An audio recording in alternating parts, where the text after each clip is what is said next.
entendi. Então agora eu entendi. É Neutoir mesmo. Mas eu prefiro te chamar de amigo gaúcho. É melhor.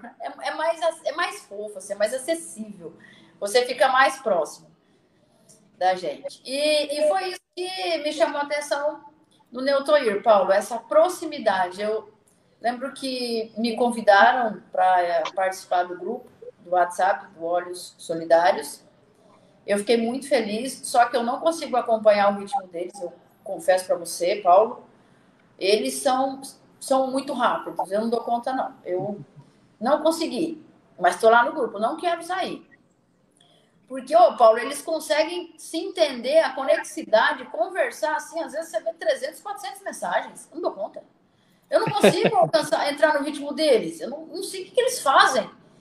E aí, conhecendo Olhos Solidários, isso o amigo gaúcho vai falar um pocão sobre isso.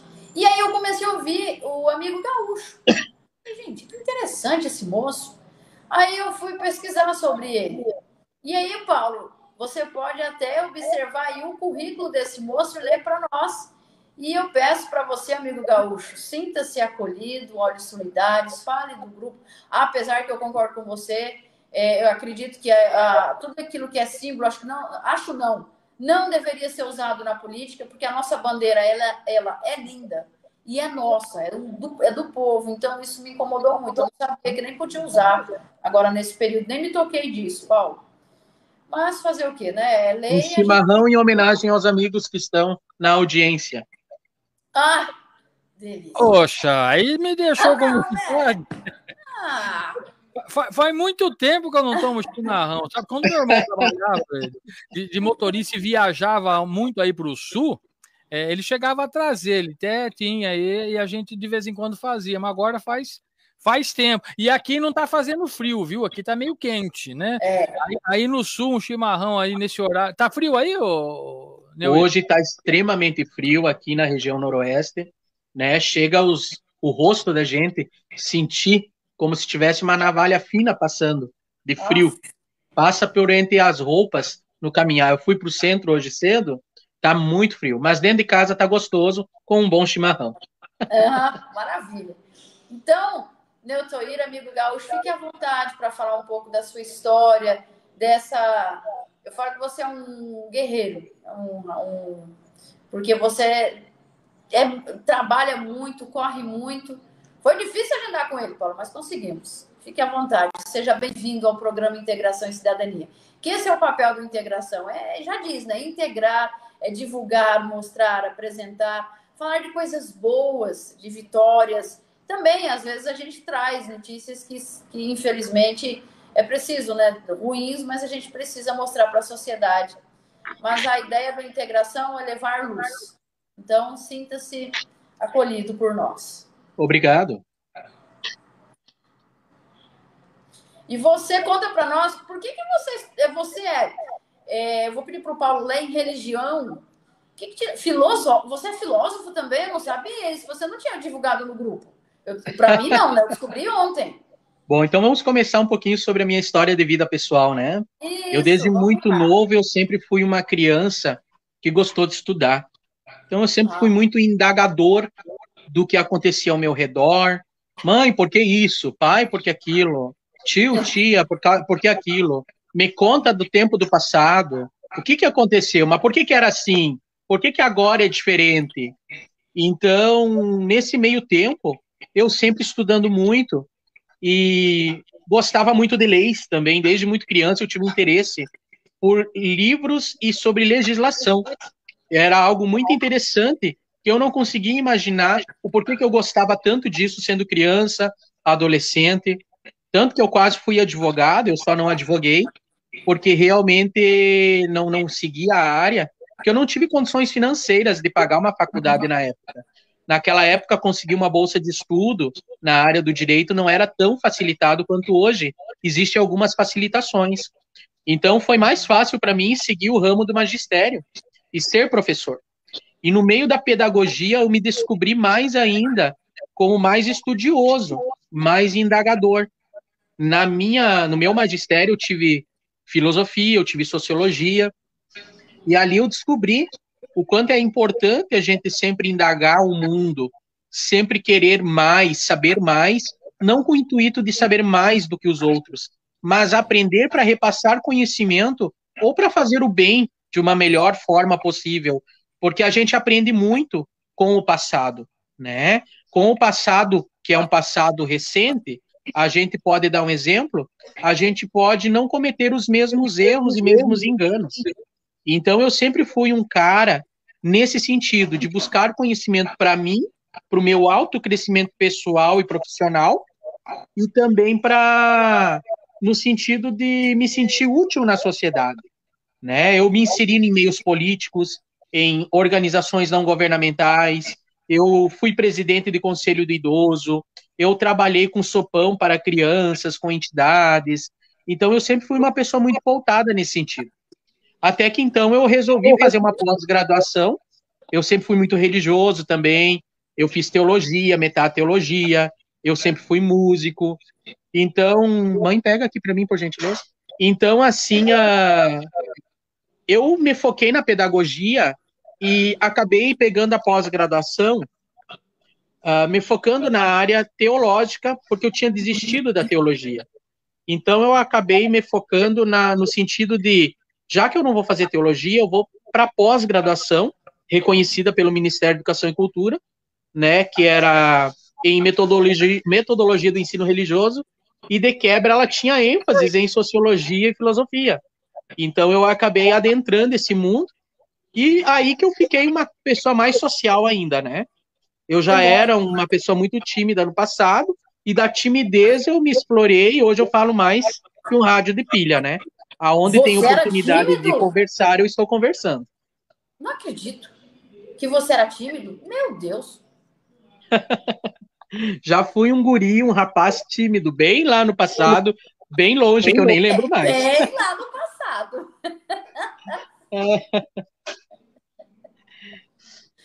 E, enfim, a sociologia e a filosofia trouxeram muito de quem sou eu hoje. Porque eu fui uma pessoa no passado, a questão de conhecimento, pensamento, hoje eu sou outra. Principalmente porque uma coisa é você viver teoria, outra coisa é você viver práticas sociais. E hoje eu sou uma pessoa que vive prática social por ter me tornado também um homem com deficiência visual, né? Entendi. E o que te levou à vida do turismo? Você mudou da água pro vinho, né? Porque você é professor, você chegou a dar aulas? Cheguei a dar aula até os 28 anos de idade, eu era professor concursado, eu dirigia, eu tinha uma vida normal, entre aspas, porque todos nós temos nossas limitações, isso eu aprendi no decorrer da vida, até mesmo quem não tem uma deficiência explícita, ou um CID, um laudo médico, existem suas limitações, né? Então, tem gente que tem medo do escuro, é uma limitação, tem gente que tem claustrofobia, é uma limitação. Então, não necessariamente precisa ser algo físico, visível, né? Então, desde então, eu me adentrei nesse meio assim. E como foi a tua pergunta que eu ia chegar lá? Como você entrou nessa vida do turismo? Aí, o que aconteceu? Eu, de um dia para a noite, eu me vi uma pessoa em casa, aposentado, e eu sempre gostei de me sentir útil. Então, quando eu criei o Grupo Olhos Solidários do Brasil, eu já fazia muitas viagens, depois que eu me aposentei com a minha mãe e minha irmã. E eu aprendi, por conta própria, né, a fazer pacotes de viagem muito baratos, né? E com a deficiência veio alguns direitos, né? E eu descobri o direito do idoso, o direito da pessoa com deficiência, em ingressos, meia entradas, e tudo aquilo que era muito caro, eu vi que podia se tornar pela metade do preço. Então eu comecei a fazer isso, e quando eu criei os Olhos Solidários no Brasil, o intuito foi de eu me autoconhecer e conhecer outras pessoas que passassem pelas mesmas dificuldades que eu. Então, aí eu comecei a criar os encontros, a princípio para conhecer outras realidades, outras pessoas, e no fazer encontros eu comecei no Espírito Santo. Automaticamente eu tinha que planejar o turismo, né? Não ia só encontrar as pessoas, ia ter palestra, fazer turismo, conhecer pontos turísticos e de uma forma acessível, né? Diferente do que tu fazer uma programação de viagem para pessoas que enxergam normalmente. Tinha que pensar no mínimo detalhe, no hotel, na pousada, nos passeios de barco, nas praias. E com isso eu fui me aperfeiçoando. E hoje os Olhos Solidários do Brasil têm mais de 10 anos em práticas sociais de ajudar a pessoa com deficiência na conquista dos direitos e também fazer um turismo, uma viagem acessível. Não só acessível no valor do dinheiro, mas também acessível no sentido de propiciar que o deficiente visual saia de dentro de casa e faça uma viagem de qualidade, acessível, sem medo de sair de casa, né? Então, que seja acessível com orientação em mobilidade, inclusão, acessibilidade nos ambientes que ela vai passear e fazer turismo. Então, eu me apaixonei por essa área. E hoje é uma das áreas que eu mais atuo dentro dos Olhos Solidários também, que é o turismo acessível. Deixa eu fazer uma observação aqui, Kari. Enquanto o nosso amigo Gaúcho estava conversando, trazendo essas informações, eu estava aqui consultando o Dr. Druziani, que é advogado, é amigo nosso, participa às quartas-feiras. Ele participou ontem, inclusive, de um programa especial. Um beijo, Dr. Druziani. Mandou um abraço para a senhora também. Para não ficar dúvidas, e como a gente tem por obrigação fazer a informação de modo correto, eu vou colocar em tela aqui, viu, o seu Instagram, que tem o logo. Ele disse que não tem problema algum. O que estava acontecendo é que estavam usando a bandeira de forma errônea. Aí houve essa questão de não utilizar bandeiras na campanha política, mas não significa que nós, que já temos os nossos símbolos, não possamos usar. Então é mito, é mentira esse negócio. Não pode usar a bandeira, o atleta ganhou e coloca a bandeira no... Não, isso é mito, pode ser usada a bandeira, mas como houve essa informação, eu achei por bem consultar quem entende de legislação, né? Então, já está em tela o Instagram, né? Que tem todas as informações, instagram.com/Olhos Solidários. Eu vou colocar aqui em tela, inclusive, o logotipo, que realmente ficou muito bonito, né? Tem até alguns stories aqui, certinho. Então, a bandeira são uns olhos, né? Os olhos que formam a bandeira. Então tá podendo, retira tudo que eu disse no começo e segue bola para frente. Estamos aí mostrando sem problema algum. O que não pode é usar indevidamente a bandeira para campanha política, e não significa que durante a campanha política nós não possamos usar os símbolos que já símbolos nacionais. Feita a retificação, continuamos com a programação. É bom ter um advogado amigo, né, cara? É isso aí, é bom, doutor Druziani, valeu, te devemos essa. Porque eu estava assim, chateado não poder, né, expor, né, o trabalho do grupo, que o amigo Gaúcho falou algo ali assim, eu criei o grupo para mim, né, para mim, vamos dizer, para me conhecer, e por isso que dá certo. Quando a gente faz algo, primeiro para nós. Falou, nossa, pastora, que egoísmo. Não é egoísmo. É para nós, porque como que eu vou fazer para o outro, dar para o outro aquilo que eu não senti, que eu não recebi? Então, o amigo Gaúcho se conheceu e levou para os outros essa boa E essa ação. fala é tão verdadeira que hoje os Olhos Solidários, ele ocupa praticamente 90%, 80% da minha vida.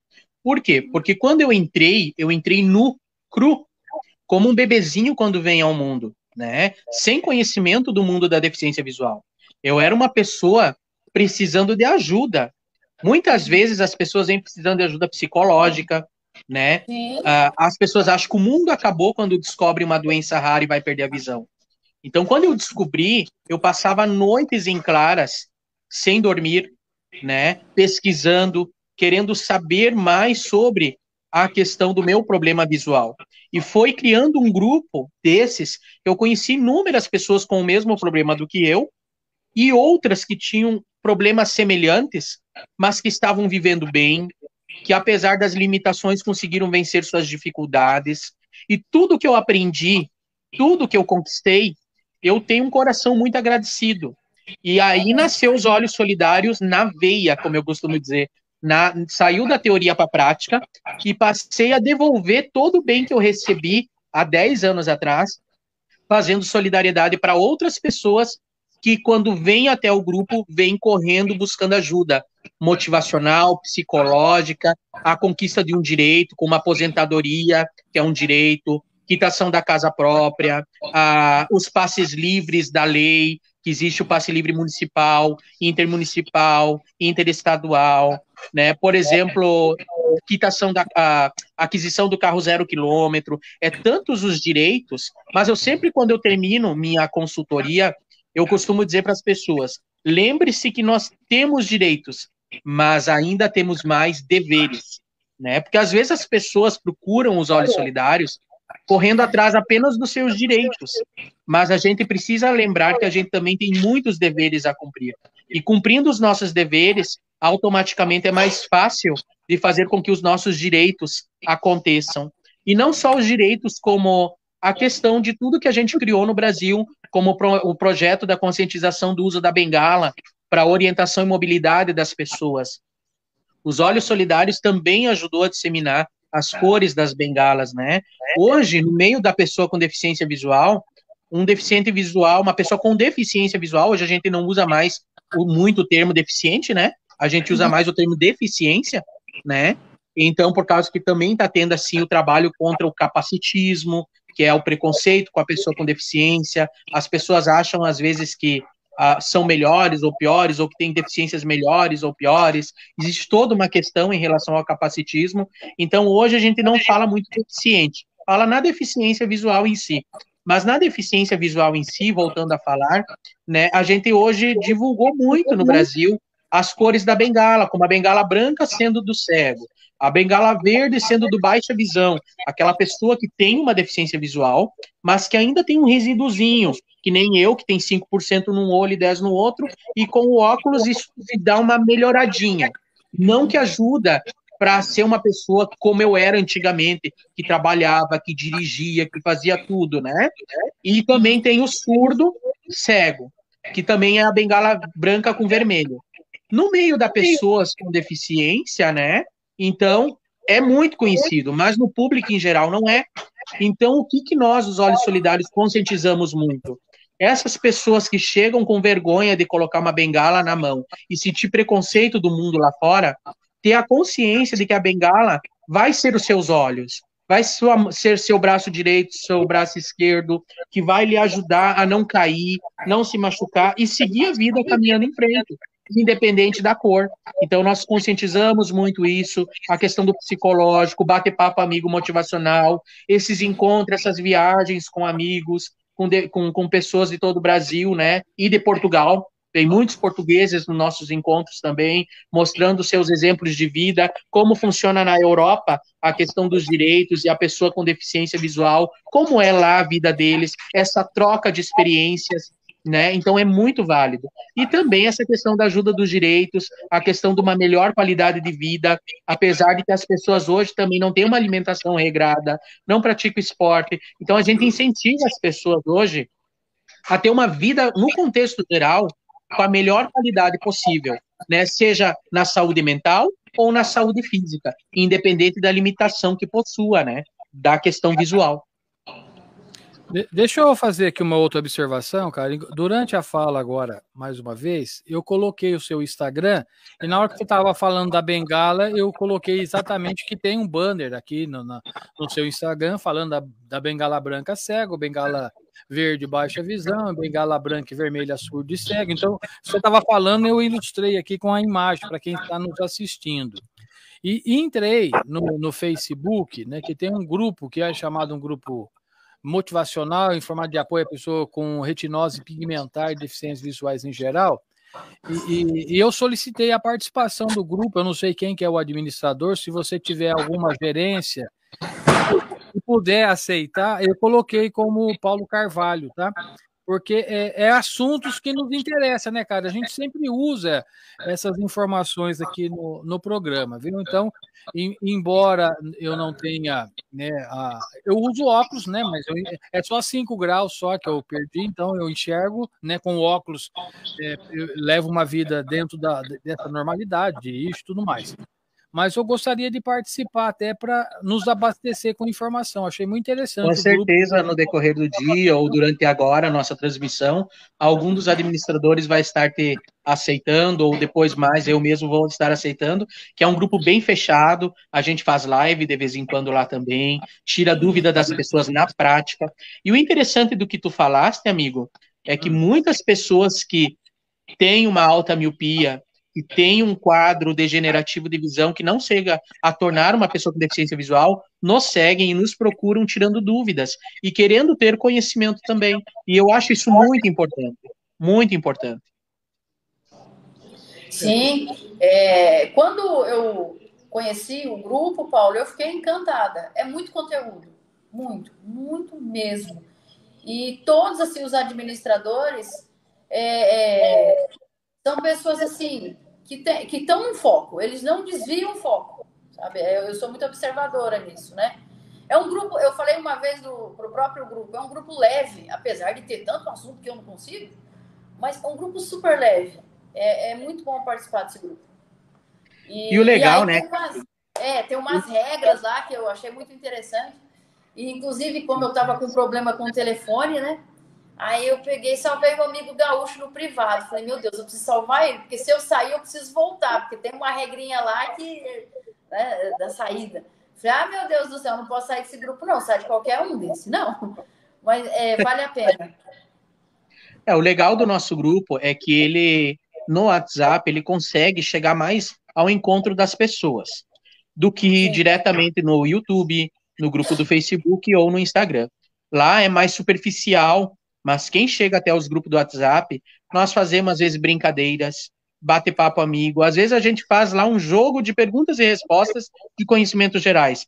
Porque hoje, as pessoas com deficiência, hoje eu vou falar no geral, não só visuais, ficam muito dentro de casa, não conhecem pessoas, e a internet, hoje, o meio da tecnologia, propicia momentos e coisas que antigamente essas pessoas não tinham. Por exemplo, jogar um jogo com outras 10 pessoas de qualquer lugar do Brasil ou do mundo, né? Hoje você não precisa sair de dentro de casa para jogar com os amigos. Então, coisa que antigamente era muito difícil para quem não tem um problema, né, de deficiência, imagine para quem tem uma deficiência. Então a gente vê que quando faz alguns jogos, umas brincadeiras no próprio WhatsApp, o quanto as pessoas gostam, o quanto se motivam a participar, desde os diversos tipos de enquetes da vida social. Há poucos dias teve uma polêmica sobre, se eu não me engano, Caio Castro. Ele comentou alguma coisa em relação à mulher, em relação a algumas questões. Foi um assunto que nós trouxemos para o grupo de opinião, né? Se o homem paga ou não paga a conta sempre. Então, é uma questão assim que nós, homens com deficiência visual, e as mulheres com deficiência visual, também amam, também se relacionam sexualmente, também têm uma vida normal como qualquer outra pessoa. Mas quem vê de fora, às vezes acham que pessoas com deficiência, muitas vezes não fazem as mesmas coisas do que pessoas que não têm uma deficiência. Então, isso é bem engraçado, porque a gente vê nessa questão do preconceito de pessoas que, infelizmente, chegam a perguntar, mas como você faz para tomar banho? É verdade. Como você faz para a sua higiene pessoal? Então, são tantas perguntas e dúvidas que batem no senso comum da sociedade em geral, que é muito engraçado de que imaginar que apenas a deficiência visual de uma pessoa, como se fosse incapacitar todo o resto, né? Então, eu já vi relatos de uma senhora, uma vez, dizendo que a cada vez que ela ia num restaurante, o garçom chegava no esposo e pedia, o que a sua esposa vai querer comer? Como eu posso fazer para atendê-la melhor? Até que um dia, ela levantou a cabeça e disse, moço, eu sou cega, eu não tenho problema intelectual. Então, sabe, são pequenas coisas que às vezes as pessoas não percebem que magoam as pessoas com deficiência. Mas às vezes não é nem por querer, é porque a sociedade não está acostumada ainda a nos ver no dia a dia. E nós estamos começando a ir para o dia a dia. Por isso que os Olhos Solidários está fazendo anualmente encontros internacional para levar esse povo para as ruas, para os restaurantes, para os comércios. porque são clientes, são consumidores, são pessoas, são cidadãos brasileiros que precisam ser vistos. E enquanto uma sociedade não enxergar nós na rua, não vai saber como lidar com a gente, como chegar na gente, como conversar com a gente, como poder nos ajudar, como poder nos entender. Às vezes as pessoas veem uma pessoa com bengala e elas acham que é pegar a bengala ou ir arrastando a pessoa para atravessar a rua. Tem todo um jeito para segurar essa pessoa segurar na outra. Tem todo um... Só que enquanto as pessoas não nos verem, não nos enxergarem, é por isso que é tão importante grupos como os nossos colocar a pessoa com deficiência no Brasil e no mundo nas ruas, para viver, para sair de dentro de casa, dessa prisão domiciliar que há décadas e décadas fez com que o deficiente, como num todo, ficasse dentro de casa. Deixa eu puxar um pouquinho a brasa para a nossa sardinha, ou a sardinha para o nosso prato, sei lá, como queiram. Mas antes, eu tenho uma dúvida, eu preciso perguntar, antes de fazer a minha observação, uma dúvida que surgiu agora aqui, o amigo gaúcho. Homem paga ou não paga a conta da mulher?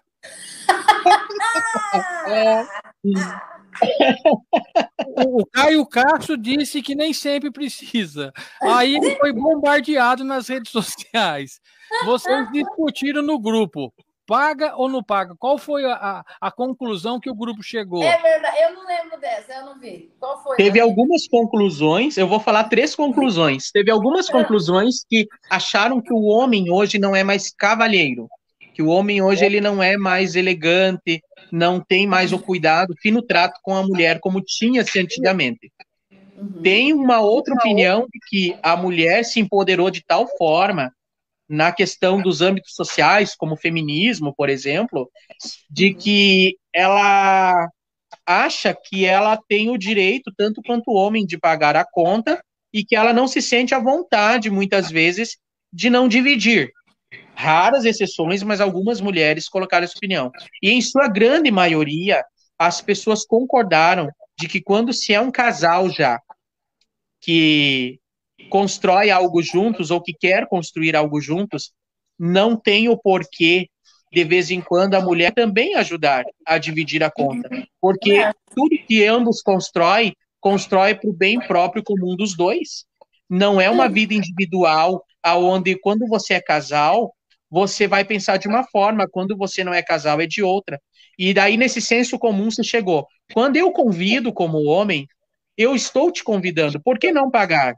Quando a mulher convida e você não tem condições, por que não você ser humilde a ponto de dizer, não estou podendo? E se a mulher dizer, não, mas eu pago então desta vez? Por que a mulher não se oferecer também em contribuir na relação? Quando se vai se construir algo junto. E quando o homem percebe que a mulher quer contribuir numa relação, essa mulher é para a vida. Porque se colocou que muitas mulheres, não generalizando, sugam do homem, mas não querem contribuir.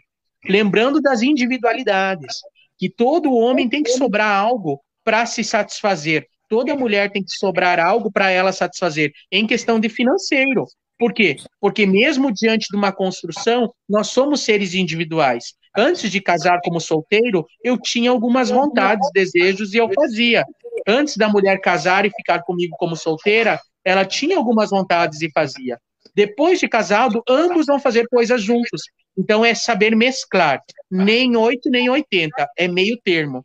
Sim, o homem tem que pagar, tem que tudo como provedor, a opinião da grande maioria, mas não impede da mulher também contribuir e ajudar quando realmente for a questão. Perfeito. Bom, deixa eu cumprimentar o doutor Druziani. Saudades, pastora Karen. Ele está aqui acompanhando a gente agora.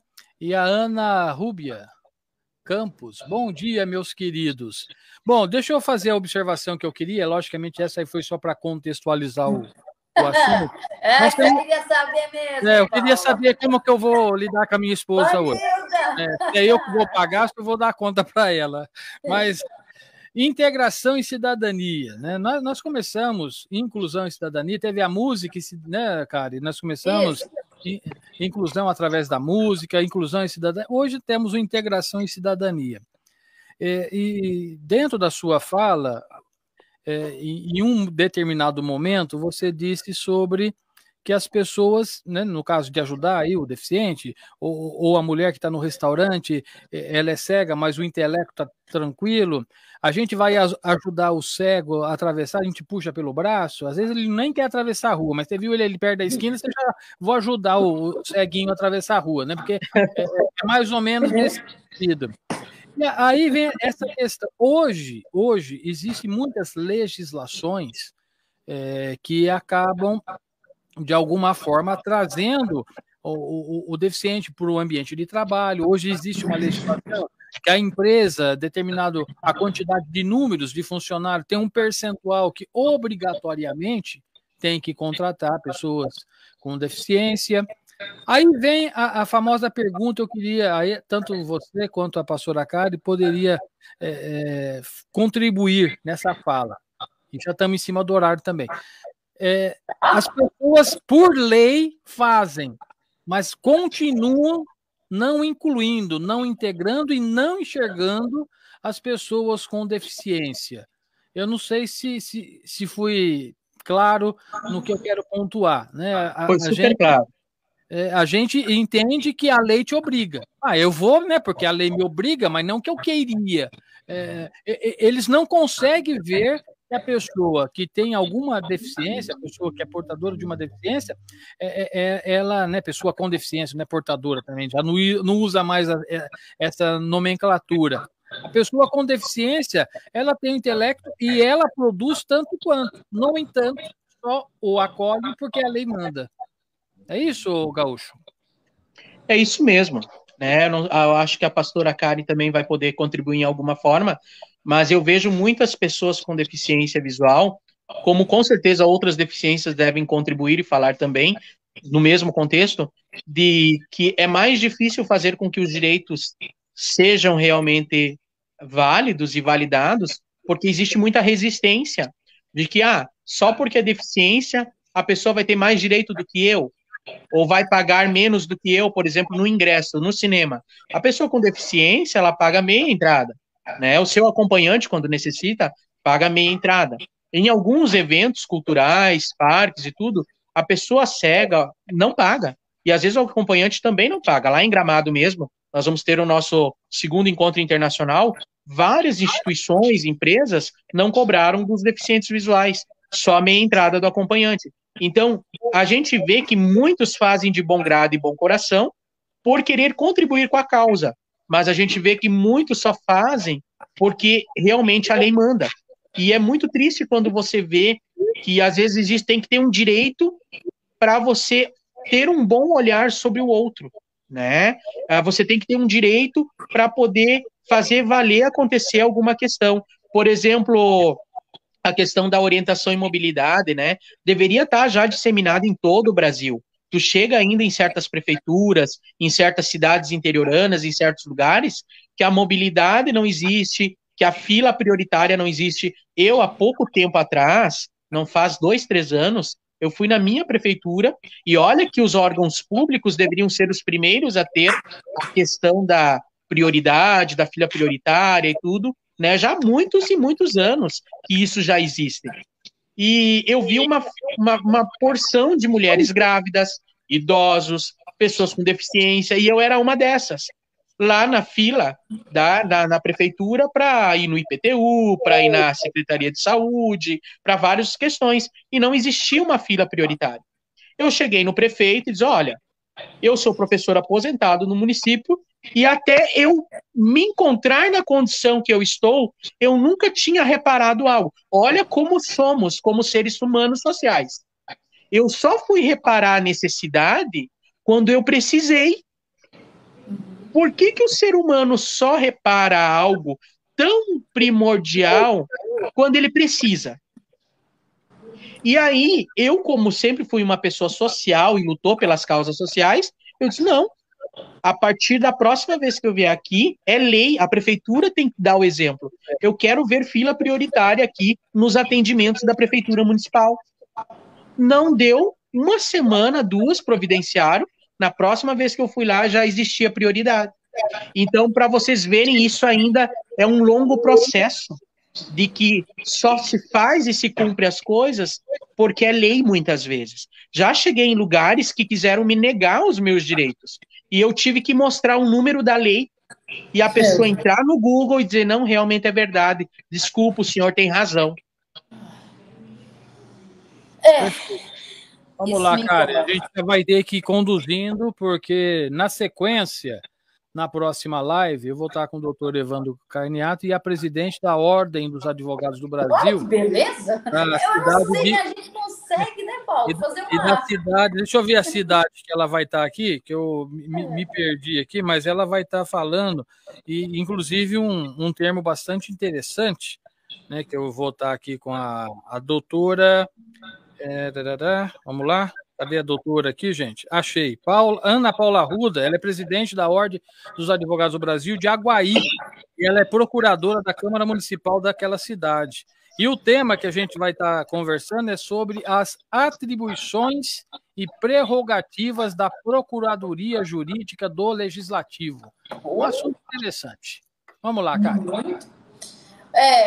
Eu concordo com o Neutoir, né, o amigo gaúcho. As pessoas, hoje, quando ele fez essa pergunta, né, por que a gente só vê a realidade do outro quando a gente passa por ela? Bem simples, porque o ser humano ele é individualista, né? Nós somos gente, isso é nosso. Nós somos individualistas. Aquilo que me faz bem é a vida que segue. Infelizmente, são poucas as pessoas, gente. As pessoas que têm o amigo gaúcho, isso é até um tema para a gente adentrar, você como filósofo e religioso, e a filosofia vai ajudar muito nisso. As pessoas são poucas que têm essa evolução, que eu chamo de evolução espiritual, evolução emocional, evolução sentimental. As pessoas só querem para elas, nós só queremos para nós. É algo assim que está arraigado, vamos falar do nosso país, que é onde a gente vive, sabe, Paulo? Está arraigado no nosso país. Eu vou fazer aquilo que é bom para mim. O outro, sei lá, se der, né, eu faço. Aí quando a gente passa a viver uma realidade, né, que não é... Isso, em primeiro lugar, nos assusta, porque o novo nos assusta, como o ficar cego, ou ter outra limitação, né, ficar diabético... Então, isso assusta. Aí a gente passa a olhar para aquela situação com um olhar afetuoso. E é uma linha que eu tenho, do que o ser humano é individualista. Mas, amiga, hoje você vai voltar para a gente falar sobre isso na área filosófica, tá? Na filosofia. Pode se preparar. Eu agradeço o carinho, agradeço a oportunidade. Passa muito rápido, né? A gente tem tantas coisas para falar e quando vê, passou. Mas isso, que Deus abençoe, que Deus abençoe o trabalho. E é sempre muito bom estar divulgando, né, essas causas sociais como os Olhos Solidários do Brasil. Eu quero mandar em especial um beijo para sua mãe, tá? Para sua irmã, um beijo para vocês. E tomem bastante chimarrão aí por mim, eu gosto muito. Vou entregar o beijo para elas e com certeza elas vão mandar outro. E gratidão por essa oportunidade. Paulo, eu não tô sem fone, então eu tô perdida no horário. Eu não consigo ouvir duas vozes hoje ao mesmo tempo, nem três. Já deu horário, é 11h59. Então eu vou me despedindo por aqui, agradecendo ao nosso Deus, Criador, Pai, Filho e Espírito Santo, e a você, ouvinte, por essa oportunidade. E que o Divino Criador possa abrir o nosso coração mais e mais, os nossos olhos, a nossa espiritualidade, a nossa mente, para fazer o bem, não importa quem. Sim, derramar, que possamos dar ao outro muito mais amor. Doar sem cessar. Eu sempre tenho isso comigo, né? Dar de si, às vezes, sem pensar em si. Porque quando a gente ama, dá amor para o outro, a gente não precisa se preocupar, porque se a gente multiplica o amor, ele vem para nós com certeza. Então, um grande abraço, um beijo no coração de cada um. Que a graça do Senhor Jesus Cristo se multiplique em nosso meio. Paulo Carvalho, um beijo do coração. E gratidão aí, porque hoje meu telefone novo, né? Então, tô apanhando, mas eu vou melhorar com ele. Obrigado. Só para concluir, quando a qualidade, o conteúdo, o bate-papo é bom, o tempo passa e acaba, né? Mas é verdade. Vamos marcar outros encontros aí para um bate-papo, né, para a gente falar de outros assuntos e especificar, porque dentro do conteúdo que nos foi passado, nós não conseguimos falar nem um terço do que estava proposto. Então, a gente marca mais vezes. Um abraço, viu, Neutoir? Um abraço, meu querido. Deus abençoe. Tchau, tchau. Tchau. Nós estamos encerrando aqui a nossa transmissão. Deixo em tela para vocês um pouquinho o Instagram do Olhos Solidários. Encerro, vamos para o intervalo.